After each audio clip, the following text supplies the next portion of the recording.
अस्सलाम वालेकुम। 2 दिन की गैर हाजिरी जी। सैटरडे संडे हमारा बड़ा महंगा होता है, तो बहुत ज़्यादा बिजी होते हैं, इसलिए अब से मुलाकात नहीं हो पाती। कभी कभार हो जाती है लेकिन मोस्टली नहीं होती। देखिए, मज़े तो मुहैया हुन ना आनगे। आपको हमेशा मोस्ट ऑफ द 90% जो है ना बिहाइंड द स्क्रीन जो चल रहा होता है उसके बारे में बताते हैं। नुसरत जावेद साहब ने बताया कि जनाब फैज़ हमीद साहब का कोर्ट मार्शल का तकरीबन हो गया है। मैंने जो पहले खबर दी हुई थी मैं उसको दोबारा दोहराता हूँ, लेकिन मैं उस वक़्त में जब मेरे से प्रोग्राम्स में सवालात हुए और मैंने अपने तौर पर भी मैंने कहा भाई देखिए एक सीनियर आदमी है, उनके लिंक्स स्ट्रॉन्ग हैं, वो ग्राउंड पर मौजूद हैं, हम इन्फॉर्मेशन और तरह से कलेक्ट कर रहे हैं, उनकी और है। मेरे हिसाब से जो है ना जो मेरे पास मालूमात है वो ये है कि कोई इतना बड़ा मसला नहीं बनाया गया, बल्कि वो उस बंदे ने उलझा दिया। वो कहता है वो भी है, वो भी है, वो भी है, वो भी है, मेरे से अकेले से क्यों पूछ रहे हो? ऐसा तो नहीं है कि वो जब हाई कोर्ट और सुप्रीम कोर्ट में जाके खड़े होंगे तो उनकी ज़बान बंदी होगी कि नहीं, नहीं, नहीं ऐसा नहीं है। फिर बहुत ज़्यादा मसाइल, या तो और कोई तरीका देखें, तो और कोई तरीका तो किसी और के ऊपर भी नहीं निकल रहा, टू बी वेरी फ्रैंक। अब मैं आपको बताऊँ कि जो इस वक़्त में चल रहा, पीछे एक बात हुई, बहुत ज़्यादा तनकीद हुई, मैंने भी तनकीद की। आईएसपीआर जनाब अपना टीन डब्बा लेके बैठ जाता था, प्रेस कॉन्फ्रेंसें करता था और बताता था हमने इतना टैक्स दिया, तो पूरी दुनिया में से ना उनके ऊपर तनकीद होना शुरू हुई, पूरी दुनिया में से कि यार टैक्स देते हो तो बताओ अपने कारोबार कौन कौन से हैं, कहाँ कहाँ पे हैं, और फिर ज़रा इसका ऑडिट भी करवाओ। फिर आप ये भी बताओगे आपने चीज़ें हासिल कैसे की, क्या ये आपका मैंडेट है, ये सब कुछ है। तो वो अब आजकल आपको पता है कि वो कह रहे थे कि यार हर हफ्ते देंगे। अभी कोई मेरे ख्याल है 2 महीने हो गए हैं चुप करके बैठे हुए हैं। ठीक है ना, वो शायरी सारी खत्म हो गई। वैसे तो वो कहते हैं हम ये भी कर लेंगे, हम कारोबार भी चला लेंगे, चलता नहीं है इनसे। ये जो सिस्टम है ना, ये भी नहीं चल रहा। जिस तरीके से इमरान खान को लेवरेज दी और जिस तरीके से उसके क्राइम थे, तो हर जो जी शऊर है ना वो ये कह रहा था कि इनकी सपोर्ट के बगैर तो क्यों नहीं होता। अडियाला जेल के इमरान खान के मामले के अंदर इख्तियार पंजाब गवर्नमेंट के पास कतन नहीं है, फेडरल के पास कुछ भी नहीं है। ये सब इस्टेब्लिशमेंट में है। वो जनाब जा रहे हैं, उसने पूरी अपनी एम्पायर की हुई है, 8-8 कमरे हैं, उसको वो कुछ मिला हुआ है जिसका एक अगर आप 7 स्टार में स्वीट लें तो उसका तस्वुर नहीं कर सकते। तो वो वहाँ पे जनाब चिया सीड से लेके तो देसी मुर्गे और देसी बकरे पाड़ा है और देसी गेहूँ और जनाब जैतून का तेल और मलेशिया लैदा, अच्छा कुक लैदा, और जनाब ये तो लग्जरीज जो उनसे ना ये कौन सी उसमें मिलती हैं 7 स्टार में। तो ये तो जो है ना सारा, फिर उसने फितना फसाद, उसको तमाम मैसेजेस उसके जा रहे थे, आ रहे थे, उसके जो है अखबारी इंटरव्यूज देखें, उसके आर्टिकल्स देखें, वो पूरी दुनिया में छप रहे हैं। ये किसने सहूलत दी हुई थी? कहाँ पे आप मजबूर हुए हुए थे? इस्टेब्लिशमेंट मजबूर हुई हुई थी ना, कहाँ पे हुई हुई थी बताएं? किसके पास ऐसा माल आपका दबा हुआ है या क्या मसला है? तो ये सवालात जो है ना पूरी दुनिया में से उठना शुरू हुए। और जो फसाद है इसका तो दिमाग फारिग है, ये तो मफलूज आदमी है। ये तो सिर्फ अपने अकाउंट की बात को सुनता है और यस कर देता है, इसलिए ये क्वालिटी है उसके अंदर। जिसका मर्जी जितना मर्जी नुकसान हो, उसको बला, उसकी बला से, ठीक है, कि नाहल नालायक एक लुटेरे और अय्याश शख्स को जिस मर्तबे पे बिठाया हुआ है कि उम्मत मुस्लिमा का लीडर, आहा। और ये बनाया किसने है? पाकिस्तान के मीडिया ने, पाकिस्तान की स्टैब्लिशमेंट ने, पाकिस्तान की कोर्ट्स ने। सादिक अमीन का लकब मैंने दिया था, आपने दिया था, ये सुप्रीम कोर्ट ऑफ पाकिस्तान ने दिया था? बताएं ना, सोचें। सादिक और अमीन का लकब किसने दिया था? नाउजुबिल्ला वो एक वाहिद हस्ती है जिसको अल्लाह पाक ने दिया है, या हमारी सुप्रीम कोर्ट ऑफ पाकिस्तान, ये नाउजुबिल्ला ये किस मनसब पे बैठे हुए हैं?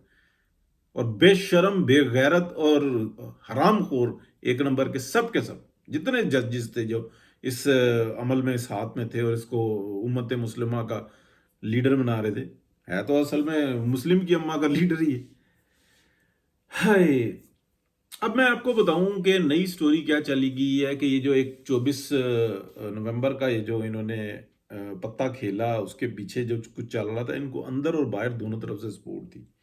पिंकी पिरनी उड़ के आई, वो अपने चक्रों में आई कि मेरी जैसी लगे, इमरान खान बाहर आए, और प्लस उसको जो अहकामात थे गंडापुर, जो कुछ भी कह लो, वो उसको पता था कि मेरी औकात क्या है। आज असम्बली टूटी, आज गवर्नर राज लगा, तो मुराद सईद से बड़ा तो केस मेरे ऊपर है। ٹھیک ہے، میں کس کمپرومائزنگ صورتحال میں ہوں؟ جو وہ زبان استعمال کر رہا ہے، دیکھیں نا تھڑے کا جو پاؤڈری ہے، تھڑے پہ جو گرام گرام کر کے 2 2 گرام کر کے، مجھے نہیں پتا کتنی ہوتی ہے، وہ جو پاؤڈر بیچ رہے ہوتے ہیں چھوٹی چھوٹی پڑی، اس کی زبان اخلاق ایسے ہی ہوتے ہیں، ہم اندازہ کریں تو وہ اس کو اسمبلی میں بٹھا دیں، پھر وزیر اعلیٰ بنا دیں، اور تم نعرے مار رہے تھے، وہ کرائم کمٹ کر رہا ہے اور وہ بتا رہا ہے۔ میاں نواز شریف کے اوپر کیا الزام تھے کہ جی اسمبلی میں کھڑے ہو کے یہ کہتے تھے میری جائیدادیں نہیں ہیں، یہ نہیں ہیں، وہ نہیں ہیں، حالانکہ بعد میں سب کچھ ثابت ہوا، وہ سب چیزیں ثابت ہو گئی کورٹ میں، لیکن اس کے باوجود بیٹے سے تنخواہ لے سکتے تھے، نہیں لی، لیکن لے سکتے تھے۔ پچھلی الیکشن میں تو تم نے بتایا تھا، اس الیکشن میں نہیں بتایا۔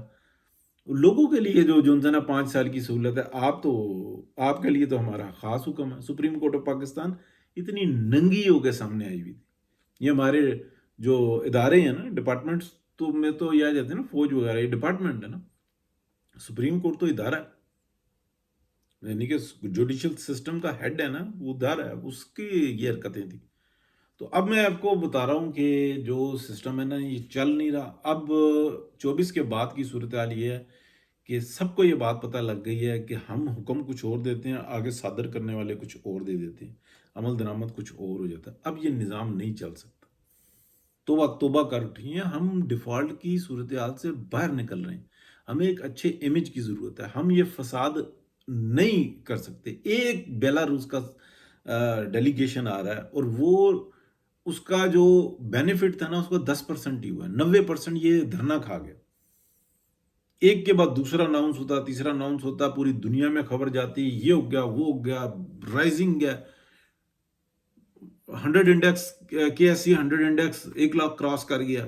یہ خبر ہونی چاہیے تھی دنیا میں، پیسے دے کے CNN BBC پہ چلوانی چاہیے تھی کہ یہ ہو گیا پاکستان کے اندر، ساری دنیا سے لوگ جو ہے نا متوجہ ہوتے۔ اچھا پاکستانی متوجہ ہوتا، جو اوپن انویسٹر ہوتا ہے نا، جو ہر طرف، جو مڈل ایسٹ میں بیٹھا ہوا، جو چاہتا ہے پاکستان میں آئے، مڈل ایسٹ کا انویسٹر چاہتا ہے پاکستان میں سکون کے حالات بنے، ہم جائیں بلینز آف ڈالر کی انویسٹمنٹ کریں۔ نہ یورپین اتنا چاہتا ہے، نہ امریکن اتنا چاہتا ہے، نہ آسٹریلین اتنا چاہتا ہے، اور ان کے پاس کھلا پیسہ ہے، قطریوں منیوں کے پاس، سعودیونز کے پاس، اور یہ جو ہیں ہمارے بہت ہی امیر ہیں یار، جس پہ قبضہ کیا تھا عراق کے ساتھ، ان کے پاس بہت پیسہ ہے۔ یہ چاہتے ہیں اور دل سے چاہتے ہیں، اور وہ چاہتے ہیں کہ یہاں پہ نظام ایسا بن جائے کہ جو زبردست قسم کا ہو، ہم اپنا ایک گھر پاکستان میں بنائیں، لیکن یہ فساد لے کے بیٹھے ہوئے ہیں، اور اسٹیبلشمنٹ ہے پیچھے، ایسی بات نہیں۔ وہ چاہتے ہیں بس ایسا نظام بن جائے کہ ہماری عیاشی لگی جائے، تو یہ نظام چل نہیں سکتا، اب اس کو ایکسیپٹ کرنا ہوگا، ادروائز کوئی بہت بڑا جو ہے نا ایسا انتشار سامنے آئے گا۔ کیوں کہ ایک آپ ایسے قدرتی سرکل کے اندر آ گئے ہیں، میری خواہش اپنی جگہ پہ، آپ کی خواہش اپنی جگہ پہ، لیکن ایک سرکل میں آ گئے ہیں، اس نظام کو سمجھنا ہوگا، ایکسیپٹ کرنا ہوگا، نہیں تو تباہی ہے۔ تو یہ ہو رہا ہے جی پاکستان کے اندر۔ جو بات تھی وہ میں نے آپ کو کھل کھلا کے کر دی۔ پنکی آ گئی، گنڈا پور بھاگ گیا، اس کو لے کے بھاگ گیا، منہ پہ رومال ڈال دیا، اس کو کاندھے پہ ہاتھ رکھا، اس کا منہ پہ ہاتھ رکھ کے پنکی پیرنی کو ڈالا۔ یہ عمران ریاض صاحب پتہ نہیں کیا کیا سٹوریاں بتا رہے ہیں، کیسے ڈالا، کیا بات کی، واقعہ ہوا تھا، اور وہ پھر کیا کہے، بس سب ایک کے بعد ایک نئی سٹوری۔ افسوس ہوتا ہے جی۔ بہت شکریہ جی، اللہ حافظ۔